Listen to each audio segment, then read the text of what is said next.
Putin Bharat के वज़ीर-ए-आज़म नरेंद्र मोदी को एक बहुत बड़ी पेशकश करने जा रहे हैं और इस पेशकश से ऐसा लग रहा है कि चीन और भारत के ताल्लुकात बहुत बेहतर हो सकते हैं।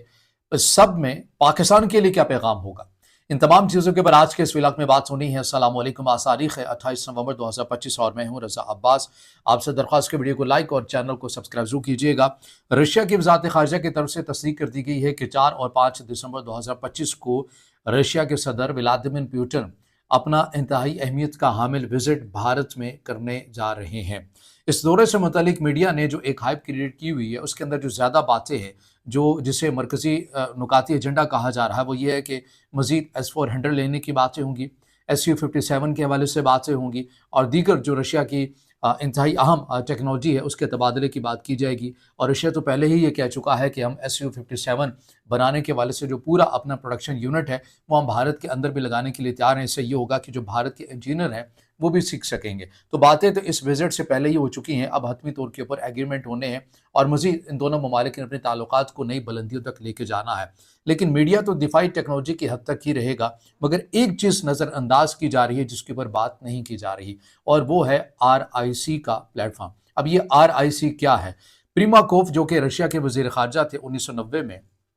इन्होंने उस वक्त अपना एक तसव्वुर पेश किया था और वो तसव्वुर ये था कि क्यों ना ऐसा तो नहीं होगा कि अमेरिका ने सदाबहार ही एक ऐसा मुल्क रहना है जिसने पूरी दुनिया को चलाना भी है, अपना एक मालियाती निज़ाम भी उसने बना लिया और उसी के मुताबिक दुनिया भी चलती रही। तो ऐसा तो नहीं होगा। एक ना एक ऐसा वक्त आएगा कि जब दुनिया के अंदर कोई तो उठेगा और इसके अमेरिका के बनाए हुए निज़ाम को चैलेंज भी करेगा। तो लिहाजा ये जो किरदार है ये रशिया को अदा करना चाहिए। रशिया को कैसे किरदार अदा करना चाहिए, किन ममालिक के साथ मिलकर ये किरदार अदा करना चाहिए, इस हवाले से प्रीमाकोव अपना जो तसव्वुर पेश करते हैं वो दो ममालिक के नाम लेते हैं इस खत्ते के अंदर।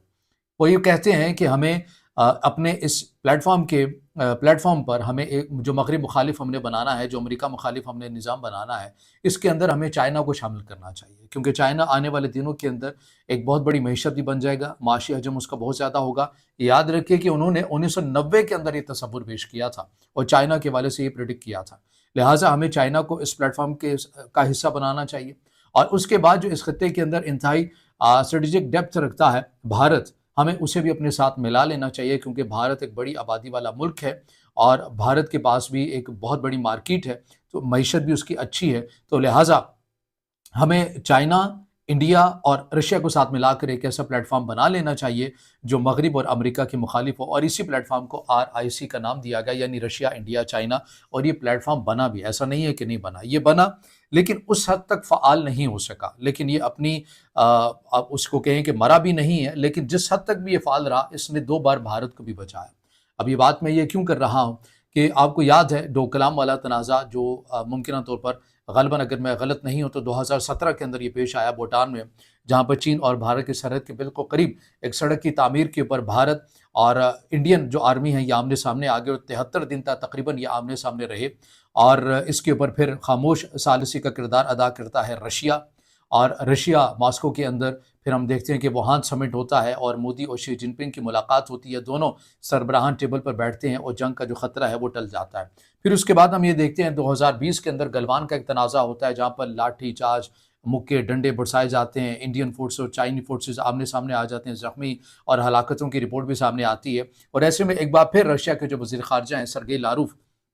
वो अपना सालिसी का किरदार अदा करते हैं और चाइना के वज़ीर ख़ारिजा वांग यी और भारत के जयशंकर और ख़ुद सरगेई लारोव शामिल होते हैं। तीनों वज़ीर ख़ारिजा मुलाकात करते हैं और फिर इसको बड़ी जंग के इम्कान को रद्द कर देते हैं और उसको ख़त्म कर देते हैं। तो RIC के प्लेटफॉर्म से ही ये दोनों बार भारत को अगर बचाया गया चीन से, तो वो RIC के प्लेटफॉर्म से ही बचाया गया। अब सवाल ये है कि ये तो इंतहाई अहमियत की हामिल पेशकश है, बड़ी बेहतरीन पेशकश है, तो भारत इससे हिचकिचाता क्यों है, भारत क्यों नहीं ले रहा? आपको पता है कि भारत इस खत्ते के अंदर चूँकि उसने अपना पलड़ा ज़्यादातर मगरबी दुनिया या फिर अमेरिका की तरफ ज़्यादा रखा हुआ है। अब आप यहीं से अंदाज़ा लगा लीजिए कि रशिया के जो सदर हैं पुतिन, व्लादिमीर पुतिन, वो RIC का पैगाम लेकर दोबारा से इसे एक्टिव करने के लिए भारत में क्यों आ रहे हैं? वो इसलिए कि रशिया ये समझता है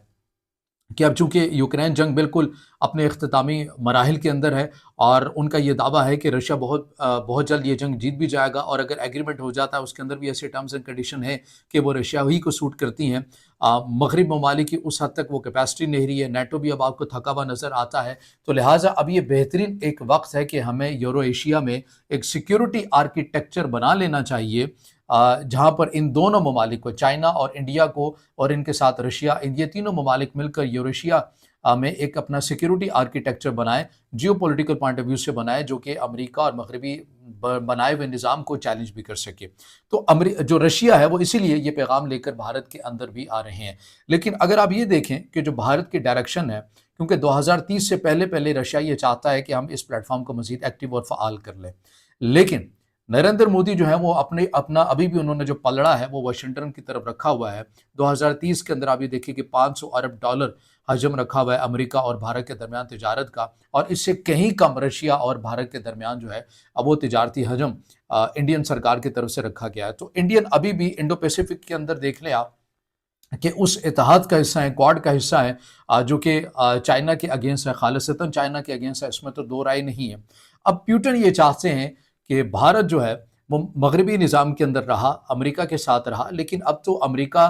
کے ڈالر کو بھی چیلنج کرنے کے لیے ایک نظام موجود ہے، برکس کی صورت میں موجود ہے، اور مغربی نظام اس حد تک اب وہ خود چونکہ کمزور پڑ رہے ہیں تو اس حد تک ایکٹیو نہیں ہے، تو بھارت کے پاس اب اس طرح سے کوئی جواز نہیں رہا کہ وہ اس کیمپ کے اندر ہے۔ اس لیے بھارت کو اب یہ سوٹ کرتا ہے کہ وہ اس پلیٹ فارم کے اندر آئے اور مکمل ایکٹیو ہو، جو چائنا مخالف اتحاد ہیں اس سے نکلے اور RIC کو مزید آ کر ایکٹیو کرے۔ اب یہ بڑی بہترین قسم کی پیشکش ہے، جیسا کہ میں پہلے بھی کہہ چکا ہوں، لیکن بھارت ہچکچا کیوں رہا ہے؟ بھارت اس لیے ہچکچا رہا ہے کہ بھارت یہ جانتا ہے کہ RIC کا مطلب یہ ہے رشیا، انڈیا اور چائنا، اور چائنا کا مطلب یہ ہے پاکستان۔ ظاہر ہے جب آپ چین کے ساتھ آپ بیٹھیں گے، اب انڈیا کے اندر اس کو لے کر دو متضاد یا رائے ہیں یا آپ اختلافات پائے جاتے ہیں۔ ایک رائے تو یہ پائی جاتی ہے کہ ہمیں اس پلیٹ فارم کا حصہ نہیں بننا چاہیے، کیونکہ اس کے اندر چائنا ہے، اور چائنا کا مطلب یہ ہے کہ پاکستان ہے، اور جو بھی فیصلے، جو چیزیں بھی ہوں گی، چائنا نے اپنا جو تمام جو پلڑا ہے وہ تو رکھنا ہی پاکستان پر ہے، پاکستان سائڈ کے اوپر ہونا ہے، جانبداری کا مظاہرہ کرنا ہے۔ تو ہم کیوں کر ایک ایسے پلیٹ فارم کا حصہ بنیں کہ ہم امریکہ سے بھی دشمنی مول لے لیں، ہم مغربی دنیا سے بھی دشمنیاں مول لے لیں، اور ہم ایک ایسے پلیٹ فارم کا حصہ بنے جہاں کا ایک جو بڑا ملک ہے چائنا، وہ آلریڈی ہمارے ایک ازلی دشمن کے ساتھ سٹینڈ ہوتا ہوا، اس کے ساتھ اس نے ایک اسٹریٹجک ڈیپتھ بنائی ہوئی ہے، اس کے ساتھ وہ کھڑا ہو۔ جبکہ دوسری رائے یہاں پر یہ پائی جاتی ہے کہ بھارت کو مکمل اس پلیٹ فارم سے نکلنا نہیں چاہیے، انکار نہیں کرنا چاہیے، بلکہ اس پلیٹ فارم کو ایکٹیو کر لینا چاہیے پلان بی کے طور پر، اور اسے ہونا یہ چاہیے کہ سفارتکاری کے میدان کے اندر چین کے ساتھ اپنے تعلقات کو بہتر سے بہترین کے سفر پر جاری رکھے، اور اس حد تک چائنا کے ساتھ اپنے اعتماد کو بحال کر لے کہ چائنا پر بھی یہ نوبت آ جائے کہ اگر انڈیا اور پاکستان میں سے اگر اسے کوئی سلیکٹ کرنے یا چوز کرنے کا موقع ملے تو وہ ذرا ہچکچائے، وہ ذرا رک جائے۔ ابھی تو چائنا اس سٹیج کے اوپر ہے کہ رتی برابر بھی ہچکچاتا نہیں ہے نا، فوراً پاکستان کی طرف اپنی جانبداری کو ظاہر کر دیتا ہے۔ تو ہمیں سفارتکاری کر کے چائنا کے اوپر اس حد تک اعتماد بنا لینا چاہیے۔ تو یہ اس حد تک ابھی دو رائے جو ہے وہ پائی جا رہی ہے، جبکہ جب یہ RIC بنا تھا تو اس وقت بھی جو چائنا کی جو تھنکنگ تھی، میں یہاں پر چائنا کا پوائنٹ آف ویو آپ کے سامنے رکھ دوں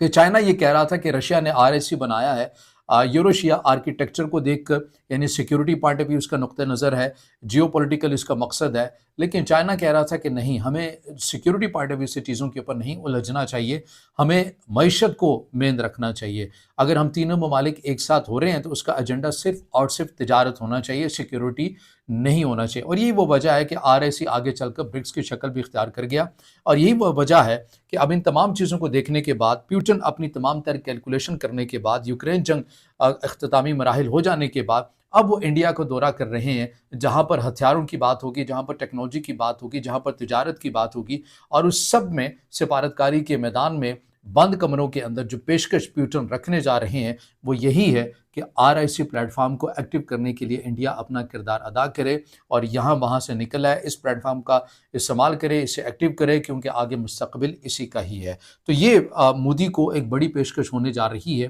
ولادیمیر پوٹن کی طرف سے، اور جس سے ایسے لگ رہا ہے کہ بھارت ممکنہ طور کے پر چین کے ساتھ تعلقات اپنے بہتر کر سکتا ہے اگر وہ اس پلیٹ فارم میں آنے کا حتمی فیصلہ کر لیتا ہے۔ آ گیا تو اس کو ایکٹیو کرنے کی بھی بات ہوگی، لیکن اب دیکھنا یہ ہے کہ پاکستان اس سارے سینیریو کے اندر پاکستان کی کیا پوزیشن ہوگی، اور سب سے بڑھ کر یہ کہ کیا واقعاً भारत इस हद तक चीन के साथ अपने ताल्लुकात बेहतर कर सकता है कि चीन पाकिस्तान के साथ इस तरह का मामला ना रखे जैसा कि अभी है। इस सवाल के ऊपर आपकी क्या राय है, ज़रूर कमेंट में इज़हार ख्याल कीजिएगा। वीडियो को लाइक कीजिएगा, दोस्तों के साथ शेयर कीजिएगा और चैनल को सब्सक्राइब कीजिएगा।